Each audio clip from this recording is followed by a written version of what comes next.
Hello नमस्कार, मैं हूं दीपक और आप देख रहे हैं टीएसके टॉक्स। आइए बात करते हैं बिग बॉस 18 के कल रात के एपिसोड की, जिसमें कि आपने देखा कि इम्पोर्टे तोबे को खाने वाला बहरीन का गोलम वो एंटर होता है बिग बॉस 18 के हाउस में। एंड जैसे कि आपने ऑलरेडी देख रखा है कि जब से ये फैमिली वीक शुरू हुआ है तब से अविनाश जो है वो मंदिर का घंटा बन चुका है। And जो भी फैमिली मेंबर आ रहा है उस घंटे को बार बार बजा रहा है। जैसे कि चाहत की माताश्री, उन्होंने तो एक अलग ही मतलब एक जंग छेड़ रखी है इसके अविनाश के खिलाफ, एज इफ अविनाश ने इनकी प्रॉपर्टी अपने नाम लिखवा ली हो। अविनाश ने ब्लंडर करे हैं, एक नहीं कई करे हैं, बट उसके बारे में उसको ऑलरेडी सलमान खान ने भी खरी खोटी सुनाई है। और जब चाहत की मम्मी आई थी तो अविनाश ने सॉरी भी बोला था कि आंटी यहाँ चीज़ें ऊपर नीचे हो जाती हैं। लेकिन आपने देखा है कि चाहत की मम्मी तो मतलब थमने का नाम ही नहीं ले रही है। घर के कोने कोने में जाकर के वो अविनाश के खिलाफ ही मतलब कुछ ना कुछ बोले जा रही हैं। वो शर्ट उतारता है, उसके हम कच्छे उतरवा देंगे, बेटा तुम पूल के यहाँ खड़ी थी, तुमने देखा नहीं है, ये पूल क्या तुम्हारे पापा का है? बताओ, इस तरह की बातें, बाहर तुम्हें माफ नहीं करेंगे, कच्छे उतरवा देंगे। क्या चाहत पांडे की मम्मी को ये सुनना अच्छा लगेगा उनकी लड़की के बारे में, अगर किसी और कंटेस्टेंट का फैमिली वाला आकर इस तरह की बातें करे कि उसके कच्छियां उतरवा देंगे? मतलब आप एक चीज देखें कि कितनी पथेटिक अपब्रिंगिंग का परिचय दे रही हैं चाहत पांडे की मम्मी। और इसी श्रृंखला को आगे बढ़ाएगी गुल्लू की मम्मी। और सदी की सबसे महान सती सावित्री उर्फ कशिश की माताश्री, वो भी आकर के बहती गंगा में हाथ धोएंगी और अविनाश को फिर से मतलब मंदिर का घंटा समझ करके बजाएंगी। हालांकि अविनाश जो है इसके बारे में ऑलरेडी प्रिडिक्शन कर चुका है कि कल भी ओपनिंग हमसे ही होगी। तो आप समझ सकते हैं कि कितने अच्छे से अविनाश ने इनका कंटेस्टेंट और इनके फैमिली वालों का पैटर्न पकड़ लिया है। मतलब आप खुद सोचिए ना कि एक ऐसा मुद्दा जो कि आई थिंक 7-8 वीक पहले हुआ था, जिसके ऊपर ऑलरेडी मतलब बातें हो चुकी हैं, डन एंड डस्टेड, लेकिन कैसे चाहत की मम्मी आकर के अननेसेसरली मतलब तिल का ताड़ बना रही हैं, एज इफ उनकी जो लड़की है चाहत पांडे वो तो दूध की धुली है। उसके बारे में सोशल मीडिया भरा पड़ा है।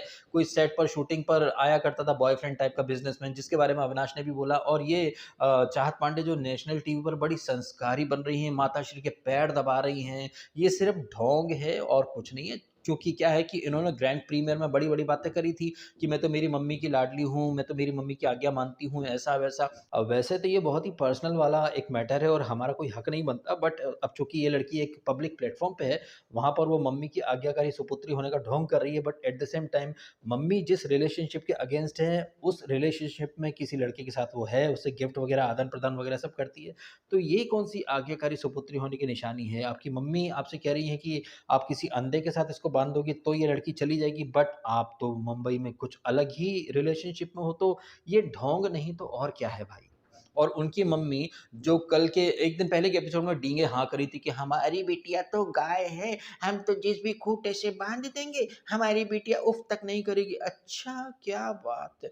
तो ये जो आपकी बिटिया बुंदेलखंड से यहाँ तक आई है, क्या आपकी मर्जी से आई है? क्योंकि आप तो ग्रामीण परिवेश से हो, आप तो woman woman woman woman woman womaniser बोल तक नहीं पाती हो। तो ग्रामीण क्षेत्र से आप थी, तो आपने कौन सी मुंबई में आकर के एक्टिंग वगैरह करना शुरू करी थी, जो आपने अपने एक्सपीरियंस शेयर करे हों? आपकी लड़की अपनी मर्जी से ही टीवी इंडस्ट्री में आई है ना। और जैसा कि आप ऑलरेडी जानते हैं कि चाहत पांडे अब सिर्फ एक टीवी एक्ट्रेस नहीं है, वो तो आम आदमी पार्टी के टिकट से चुनाव भी लड़ चुकी है। और आम आदमी पार्टी किस चीज के लिए जानी जाती है? धोखे, फरेब और नौटंकी जो है ना, वो दूसरा नाम है आम आदमी पार्टी का। तो चाहत पांडे को अगर आम आदमी पार्टी में एडमिशन मिला है, तो वो कितनी नेक्स्ट लेवल की झूठी, मक्कार और कपटी और नौटंकीबाज होगी, ये आप अच्छे से समझ सकते हैं। तो वो चाहत पांडे जो सोशल मीडिया पर तो वेस्टर्न ड्रेसेस वगैरह सब पहनती है, उसके काफ़ी कांड वगैरह हो चुके हैं, वो चाहत पांडे नेशनल टीवी पर खुद को ऐसी दुखियारी और मम्मी की आज्ञाकारी दिखा रही है, भाई पूछो मत। तो ये चाहत पांडे की मम्मी हो या फिर कशिश की मम्मी हो या फिर गुल्लू की मम्मी, ये दिखा रहे हैं कि भाई मतलब ये अपने जो औलादे हैं उनमें इनको कोई कमी नहीं दिख रही है, और ये दूसरे की औलाद को इतना खरा खोटा सुना रहे हैं। जबकि देखा जाए तो मॉरली इन्हें कोई राइट नहीं है किसी और के बच्चे के ऊपर उँगलियाँ उठाने का। आपका पूरा हक बनता है अपनी औलाद को थपड़ियाने का, समझाने का, डाँटने का, डपटने का, लेकिन एक अलग ही टाइप की हम फैमिली वैल्यू कहें या अपब्रिंगिंग कहें, जो कि हम इसकी गुल्लू की मम्मी में देख रहे हैं। या कशिश की मम्मी में देख रहे हैं, उन्हें ये नहीं दिख रहा है कि उनकी औलाद ने क्या-क्या करा है, क्या वो भी मतलब अपने कॉलेज के टाइम पर नैन सुख लिया करती थी क्या? अब मेरे कहने का तो यहाँ पर एक ही मतलब है कि दूसरों की औलादों में गलतियाँ देखने से पहले इन फैमिली वालों को अपनी औलादों में कमियाँ देख लेनी चाहिए। आई थिंक ऐसा ही कुछ यहाँ पर रियलिटी चेक जो है वो करण गुल्लू की मम्मी को भी देगा कि अगर आपका लड़का गलत जा रहा था तो शुरू में ही रोक देते, और ये बातें मैं कइयों बार हाइलाइट कर चुका हूँ। अपने भी मैंने आपको एग्ज़ाम्पल दिए थे। हमारे उधर कुछ मतलब गलती मतलब खेल-कूद में किसी को कोई लग जाती थी, कोई शिकायत करने आता था, तो हमको पहले थप्पड़ पड़ते थे कि भैया तुमने कुछ किया होगा, भले ही हम गलत ना हों। तो उस तरह की अगर अपब्रिंगिंग मिलती चाहत को या फिर ये कशिश को या फिर रजत को, स्पेशली रजत की बात करें, रजत जिसने खुद मतलब इतने बड़े-बड़े कांड किए हैं, जिसके बारे में पूरा मीडिया भरा पड़ा है। मतलब आप देखें कैसा दोगलापन है या गुल्लू की मम्मी के अंदर। उनके लड़के ने जो 1760 कांड करे, किडनैपिंग से लेकर अटेम्प्ट टू मर्डर तक के, उनके बारे में तुम बात मत करो। मतलब यार वही बात हो गई टीना दत्ता, अर्चना गौतम वाली कि मतलब वो कुछ भी करेंगी बट बोल दिया तो हम लड़की हैं, हमारी भी इज़्ज़त है, फैमिली वैल्यूज़ है। एक नया भसीन करके भी गर्दुल ले आई थी बिग बॉस ओटीटी सीज़न 1 में। पॉटिक के साथ कैसे गुलछर्रे उड़ाती थी बट बाद में मेरा भी हस्बैंड है, मेरी भी फैमिली है। तो ये दोगलापन जो है ना वो आपको इसकी गुल्लू की मम्मी में भी दिख रहा है और कशिश की मम्मी में भी दिख रहा है।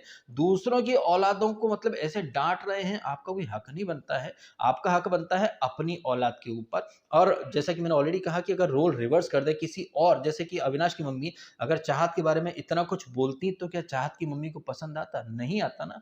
तो आप उतना ही दो ना जितना आप बर्दाश्त कर सको। बट अफ़सोस की बात है कि ये जो बातें मैं अभी कर रहा हूँ, ये जो बातें हैं ये समझदार, सेंसिबल जो प्राणी होते हैं ना, उन पर अप्लाई होती है। चाहत पांडे की मम्मी तो आई थिंक बीहड़ में से निकल के आई, फूलन देवी की असिस्टेंट रही होंगी। अच्छा, इन्होंने भी लव मैरिज करी है चाहत के पप्पा के साथ कनपट्टी पर कट्टा लगा करके। एनीवेज़ तो चाहत पांडे की जो मम्मी है वो एक सूत्री एजेंडा लेकर के आती हैं, और वो एजेंडा ये है कि कुछ भी हो जाए वो अविनाश के पीछे पड़कर ही रहेंगी। वहीं ईशा गर्दुल्ली की जो मम्मी है वो भी कोई कम नहीं है। भाई इनकी लड़की कैसे नेशनल टीवी पर अविनाश को और बाहर शालीन को यूज़ कर रही है। जब इनके बारे में चाहत की मम्मी कुछ बोलती हैं कि कुछ लोगों ने रील डाली थी जहाँ पर आपकी लड़की गाड़ी की पूजा कर रही थी। पता नहीं क्यों मुझे ऐसा लग रहा था कि वो ईशा की मम्मी कहीं न कहीं हम ही को टॉन्ट मार रही है, क्योंकि इस तरह की रील हमने भी वायरल करी है।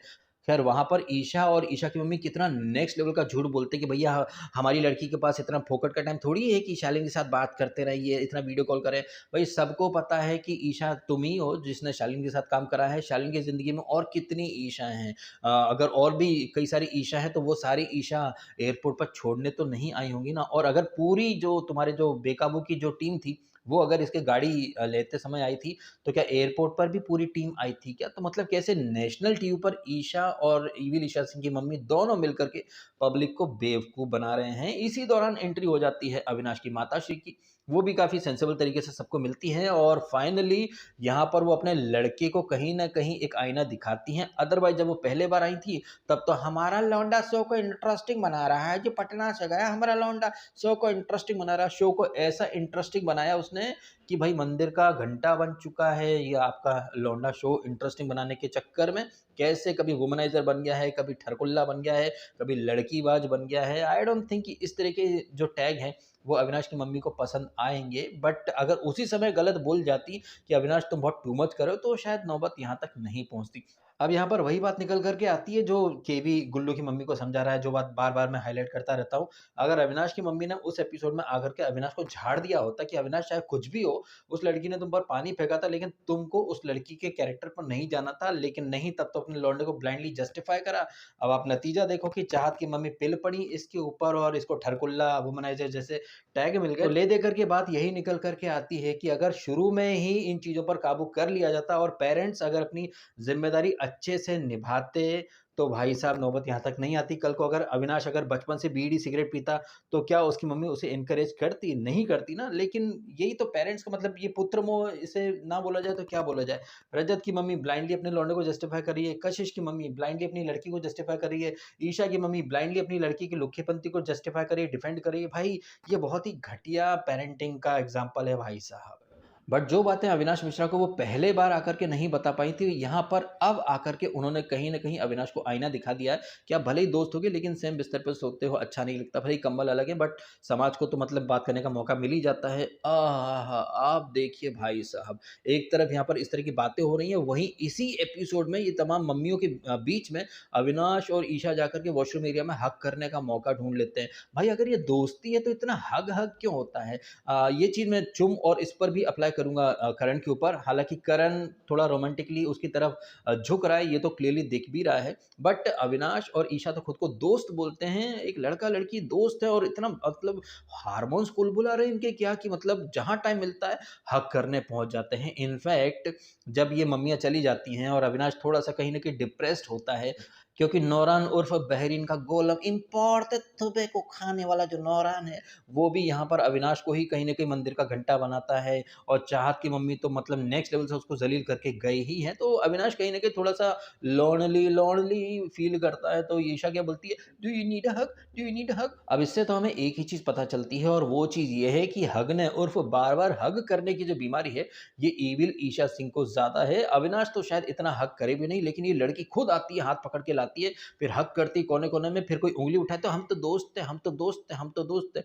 ऐसी दोस्ती भाई मेट्रो सिटीज़ में चलती होगी, लेकिन पटना, बिहार मतलब जो स्मॉल सिटीज़ हैं, वहाँ पर तो इस चीज़ को मतलब कुछ अलग तरीके से देखा जाता है। अब दुर्भाग्य की बात है कि इसी एपिसोड में अविनाश की मम्मी ने उसको रियलिटी चेक दिया कि ये चीज़ें अच्छी नहीं लगती, बट इसी एपिसोड में जाकर के बार-बार हग रहे हैं, मतलब हग वगैरह कर रहे हैं। इसी दौरान आप देखते हैं कि एक सीन बड़ा यूनिक और इंटरेस्टिंग सीन था। ऐसा ही सीन आपने ना पिछले सीज़न में देखा होगा जब वो चिंटू और चोमू के पापा आमने-सामने बैठे थे। नहीं, चोमू नहीं, वो ईशा मालवीय के पापा और ये चिंटू के पप्पा आमने-सामने बैठे थे, बीच में कौवा काँव-काँव कर रहा था, एकदम सन्नाटा था। वैसे ही आपने देखा कि इधर स इसकी मम्मी क्या है यार ये अविनाश की मम्मी बैठी है, ईशा की मम्मी बैठी है और जैसे लड़का-लड़की को देखने आता है, रिश्ते की बात होती है, वैसा कुछ माहौल है। पीछे से करणवीर मेहरा उसके वन लाइनर्स कहिए या फिर उसका मस्त बोला अंदाज़ कहिए, मतलब एक सीरियस वाली कन्वर्सेशन को भी कितना वो फ़नी बना देता है। नेक्स्ट लेवल से फ़नी अंदाज़ दिखाता है, वन लाइनर से माहौल को लाइट कर देता है। जब वो बहरीन का गोलम आता है, शिल्पा शिरोडकर अनफ्रीज़ होकर जाती है, तो करण का डायलॉग क्या रहता है कि ज़रा पूछ लेना कन्फेशन रूम में क्या बोला था। और जब वो विविन की लड़की आती है, भाई विविन की लड़की मुझे लग रहा है कि 2 ढाई महीने में विविन को पूरी तरह से भूल चुकी है। एक बार भी मतलब उसके पास नहीं जा रही है, उसे देख कर के रो रही है। हालाँकि जब ये जाते हैं तो करण क्या बोलता है, "ये बच्ची पूरी तरह से अपने पिता पर गई है, ये भी मुझे इग्नोर कर रही है।" तो माहौल को लाइट बनाने की निंजा टेक्निक करण अच्छे से जानता है। साथ ही साथ सेंसिबल बातें कैसे की जाती हैं, जो फैमिली मेंबर्स आए हैं, उन्हें भी एक रियलिटी चेक कैसे दिया जाता है, इसका प्रदर्शन आज रात के एपिसोड में करणवीर मेहरा करने वाला है। खैर हम बात कर रहे थे ये ईशा और ये अविनाश, इनकी मम्मियाँ बैठ के बातें वगैरह करती रहती है, पीछे से करण मस्ती मज़ाक करता रहता है। उसी दौरान आप देखते हैं कि चाहत जो है, चाहत की मम्मी जो हैं, वो रजत दलाल से भी कुछ कॉन्फ्रेंस वगैरह करती हैं। रजत को तो उन्होंने एक दिन पहले के एपिसोड में भी झाड़ दिया था कि भैया तुमने हमारी बेटी को रुलाया है, ऐसा-वैसा, तुमने उसकी फ़ोटो वगैरह फाड़ दी थी। रजत जो कि दूसरों पर चढ़ जाता है, यहाँ पर भाई वो भी कहीं न कहीं एक बैक फुट पर तो चला ही जाता है। बीच-बीच में बिग बॉस मतलब ऐसा मतलब इरिटेटिंग अंदाज में बिग बॉस बार-बार कूद रहा था, कभी श्रुतिका को फ्रीज़ कर रहा है, कभी करण से ओपिनियन पूछ रहा है। वैसे बिग बॉस जिस तरह से बार-बार करण को तवज्जो देता है, इससे पता चल रहा है कि बिग बॉस ने करण को लेकर के कुछ स्पेशल चीज़ें जो है, वो सोच रखी हैं, क्योंकि ओपिनियन देने के लिए तो भाई लाडला डिस है ना? इतना ज़बरदस्त लॉजिकल पदार्थ है, उसके बजाय आप करण से हर चीज़ में ओपिनियन पूछते हो, तो कहीं न कुछ तो मतलब करण के लिए स्पेशल चीज़ें प्लान कर रखी हैं बिग बॉस ने। एनीवेज़ इन्हीं सारी बातों के दौर में आप देखते हैं कि हमारा फ़ेवरेट बहरीन का गोलम, उसकी एंट्री हो जाती है और ज़बरदस्त तरीके से मतलब माहौल एकदम इमोशन से भर जाता है। और जब घरवाले जो कि फ्रीज़ रहते हैं, सारे के सारे स्टैच्यू बने बैठे हैं, खुद विवियन भी स्टैच्यू बना बैठा, लेकिन वो बोलता बिग बॉस आपकी बहू आ गई है, आप तो अनफ्रीज़ कर दो। और ये जो बहरीन का जो गोलम है, ये आते से ही how are you? You are looking so handsome, you are also looking very beautiful, Bigg Boss unfreeze कर दो। और सबसे पहले अनफ्रीज़ किसको किया जाता है? अविनाश को। अविनाश दौड़ते हुए, भागते हुए भाभी जी को प्रणाम करने आता है, लेकिन उस बेचारे को क्या पता कि जिस भाभी से वो आते से सलाम दुआ करना चाह रहा है, यही भाभी जो है अगली मॉर्निंग तेरे को बेल्ट ट्रीटमेंट देने वाली है। अच्छा, इन सारी बातों में एक बात तो हम कहना भूल ही गए कि जिस तरह से चाहत की मम्मी ने कशिश के जो अल्फाज थे, उन्हें सिरे से इग्नोर कर दिया, क्योंकि किसी को गंदी नाली की पैदाइश या गटर की पैदाइश बोलना, ये तो बहुत ही ज़्यादा मतलब घटिया और बहुत ही निम्न श्रेणी की एक हरकत है, बात है। बट जिस लड़की ने आपकी लड़की को गटर की पैदाइश, गंदी नाली की पैदाइश बोला हो, आप उसे एप्रिशिएट कर रही हो, मतलब आप अविनाश से नफ़रत में इतनी अंधी हो गई कि वो कशिश जिसने आपकी लड़की को कॉकरोच बोला था, गटर की पैदाइश बोला था, आप उसको क्लीन चिट दे रही हो, तो इससे पता चलता है कि आपने सिर्फ़ जो 24 घंटे वाला हम तो लाइव देखते हैं 24 घंटे वाला, आपने सिर्फ़ अविनाश को ही देखा है, क्योंकि अगर आपने वाक़ई में सब चीज़ें देखी होती, तो अविनाश के साथ-साथ आप कशिश को भी लपेट लेती। लेकिन यही तो एक दोगलापन है चाहत की मम्मी का, कि उन्हें सिर्फ़ अविनाश के अल्फ़ाज़ दिखे, बट कशिश ने क्या-क्या बोला, भई उसको सिरे से इग्नोर कर दिया, और उस गर्दुल्ली को भर-भर के आप मतलब प्यार दे रही हो, हग कर रही हो, एप्रिशिएट कर रही हो, तो इसी से पता चलता है चाहत की मम्मी का नेक्स्ट लेवल का दोगलापन। वैसे चाहत पांडे से मुझे एक बात और याद आई, जो कि कल रात के एपिसोड के आखिरी हिस्से में होती है, जब बिग बॉस अनाउंस करते हैं कि भैया हमने सबको स्टैच्यू स्टैच्यू का बोला था, फ्रीज रहने का बोला था, लेकिन चाहत पांडे सुन नहीं रही थी, कभी अपनी मम्मी को खुश करने के लिए वो पानी ला रही है, कभी पैर दबा रही है। तो चाहत की इस गलती का खामियाजा जो है वो सारे घर वालों को भुगतना पड़ेगा, क्योंकि अभी तो खैर कुछ और फैमिली मेंबर्स आना बाकी है। उनके जाने के बाद हम सारा राशन, सारा नहीं आधा राशन जो है वो खींच लेंगे। तो कहने का मतलब ये है कि चाहत पांडे अविनाश के बाद मंदिर का घंटा बनने वाली है। क्यों? क्योंकि चाहत पांडे की मम्मी ने नेशनल टीवी पर बिग बॉस के घर में आकर बिग बॉस को ज़लील करा है, एक्सपोज़ करा है कि अगर बिग बॉस का सपोर्ट ना होता, तो इविल ईशा सिंह इतना आगे ना आ पाती। अब बिग बॉस के घर में आकर के तुम्हारी मम्मी ने बिग बॉस को एक्सपोज़ करा है, तो बिग बॉस भी लाइक पर्सनल दुश्मनी, व्यक्तिगत दुश्मनी है, बदला तो हम लेके रहेंगे। तो जिस तरीके से अविनाश को बलि का बकरा मंदिर का घंटा बनाया है चाहत की मम्मी ने, अब भैया यहाँ पर रोल रिवर्स होंगे, क्योंकि अविनाश का बदला अब बिग बॉस खुद लेगा चाहत पांडे से। खैर हम बात कर लेते हैं मेरा वन एंड ओनली फेवरेट नौरान उर्फ बहरीन का गोलम। बहरीन का गोलम उर्फ नौरान आते से क्या बोलती है, यू नो विविन, your friends are your real enemies. ऐसे दोस्त से तो दुश्मन होना बहुत लाख लाख गुना बेहतर है। एंड फॉर अ चेंज ये नौरान जब पहली बार आई थी और करण के खिलाफ जहर उगल करके गई थी, वही नौरान अब क्या बोलती है कि Karan is very smart, very intelligent, you know he does not come from that jealous वाला space, so he is not a threat. The actual threat is Isha and Avinash, they call you बाया बाया, but then he they put you in the nomination.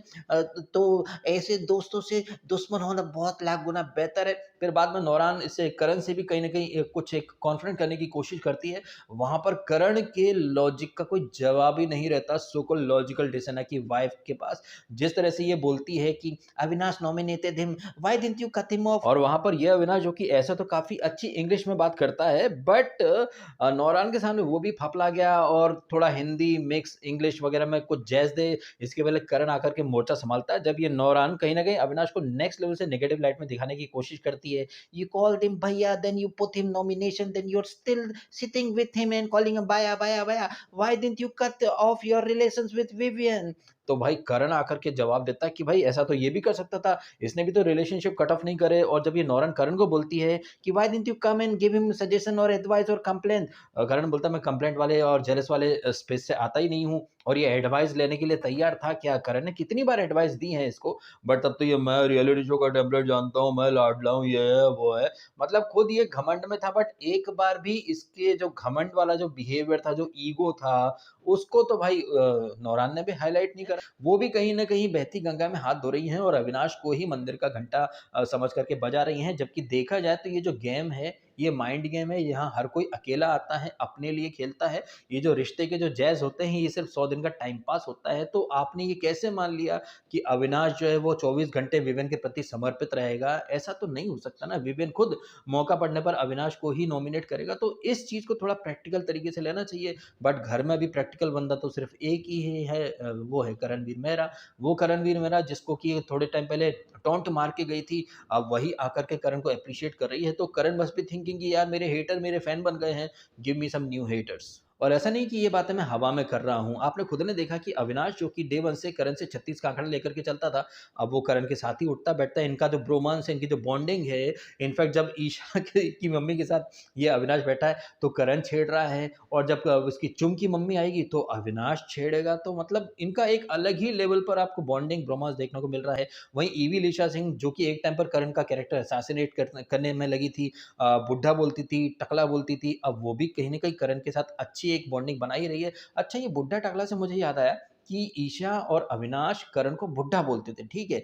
But करण जो कि I think as में तो ईशा, चाहत या फिर ये अविनाश की मम्मी का हम उम्र ही होगा, बट ये भी आंटी आंटी बोल रहा है। और इन सब के ऊपर शिल्पा शिरोडकर जो कि आई थिंक चाहत, ईशा, अविनाश इन सब की मम्मियों से ज़्यादा बड़ी ही है, वो भी आंटी बोल रही है। भाई ये कौन-सा मैथ्स है यार कि हम उम्र लोग भी एक-दूसरे को अंकल आंटी बोल रहे हैं। खैर आप बताइएगा आपके ओपिनियन जिस तरह से कल का एपिसोड गया है। फैमिली वीक का डे नंबर 2 भी कहीं न कहीं अविनाश के नाम ही समर्पित हो गया है और जो डे नंबर 3 है, वहाँ पर भी अविनाश ही सेंटर ऑफ अट्रैक्शन बनने वाला है। जिस तरह से कशिश की मम्मी आकर के अविनाश पर बिल फाड़ेंगी एज़ इफ उनकी बेटी तो सती सावित्री रही हो। इन बातों के अलावा जिस तरह से नौरान आई और वापस से मतलब विवेन को स्पून फीडिंग की है उसने, बाहर की इतनी सारी बातें बता दी हैं। मतलब जो विवेन का जो नज़रिया था, वो जहाँ से वो करण को हमेशा गलत ही देखा करता था, तो वो उस नज़रिए को कहीं न कहीं दुरुस्त करके अब विवेन का फ़ोकस ईशा और अविनाश के ऊपर डाल कर के गई हैं। अविनाश बाद में बोलता भी है ना कि भाई आपको बात करनी है तो प्लीज़ आ जाओ मैं बात कर लेता हूँ। तो विवेन बोलता हम बाद में बात कर लेंगे, ऐसा कुछ नहीं है, फैमिली वीक चलने दो। अच्छा जब विवेन की बच्ची आती है और बिग बॉस उसे फ्रीज़ करके रखता है, तो अविनाश एंड बाकी घरवाले कैसे कह रहे थे कि भाई अनफ्रीज़ हो जाओ, हम पानी पी के रह लेंगे, हम पानी पी के रह लेंगे, आप राशन गया तेल लेने, राशन गया तेल लेने, इस तरह की बातें ये सारे कंटेस्टेंट करते हैं। अब जब चाहत की वजह से राशन चला जाएगा, तो ये सारे के सारे लोग चाहत पर पिल पड़ेंगे। मतलब यही है कि विवेन के लिए अगर राशन जाए, तो इट्स ओके पानी पी के रह लेंगे। चाहत की वजह से राशन जाए, तो भाई चाहत ने गुनाह कर दिया, चुम की वजह से राशन गया, हम भूखे मर जाएँगे, क्या होगा, क्या होगा? जबकि एक बार भी कोई भूखा मरा है क्या बिग बॉस के इतिहास में? कभी नहीं, कोई नहीं। लेकिन कैसे ये लोग तिल का ताड़ बनाते हैं, ये आपको समझ में आ गया होगा। फिलहाल इस पॉइंट पर वीडियो खत्म कर देते हैं। आप कमेंट करके बताइएगा आपकी ओपिनियन जिस तरह से ये अविनाश को मंदिर का घंटा बना दिया है, क्या ये आपको जायज़ लग रहा है या ये आपको बहुत ही अनफेयर और बहुत टू मच टाइप का लग रहा है? जो भी है आपकी ओपिनियन कमेंट अवश्य कीजिएगा। फिलहाल अपना समय निकाल कर वीडियो देखा, आपका बहुत-बहुत धन्यवाद। Thank you so much.